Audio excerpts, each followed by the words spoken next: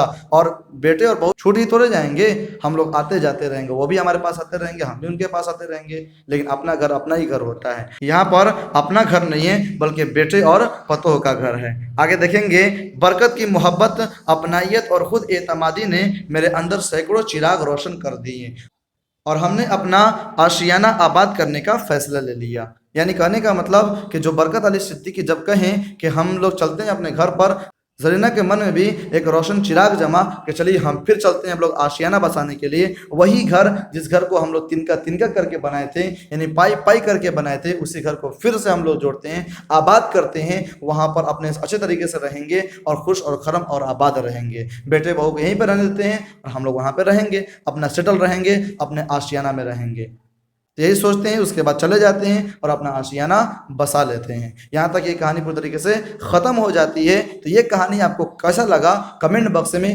ضرور بتائیں گے۔ اگر آپ اپنے دوستوں کے پاس شیئر نہیں کیے ہیں، اس ویڈیو کو ضرور سے ضرور شیئر کر دیں گے تاکہ وہ بھی ہمارے چینل کے ذریعے سے اپنے بورڈ میٹرک کی تیاری کر سکیں۔ سبسکرائب کریے یا نہ کریے، لیکن دوستوں کے ساتھ ضرور سے ضرور شیئر کریے تاکہ آپ کو یہ اس سے فائدہ بھی مل سکے۔ جب آپ کو فائدہ ملا ہے تو اپنے دوستوں کو بھی فائدہ دیجیے تاکہ فائدہ دینا یہ بھی ثواب کام ہے، باعث ثواب ہے، ثواب کمائیے اور اچھے طریقے سے ٹاپر بنیے۔ تو آج اتنا ہی رہنے دیتے ہیں، پھر ہم لوگ اگلے کلاس میں ملیں گے، اگلے ویڈیو ملیں گے، اس کے نوٹس کے ساتھ، اس کے فیئر کے ساتھ اچھے طریقے سے ملیں گے۔ تب تک اپنا خیال رکھیں، خدا حافظ۔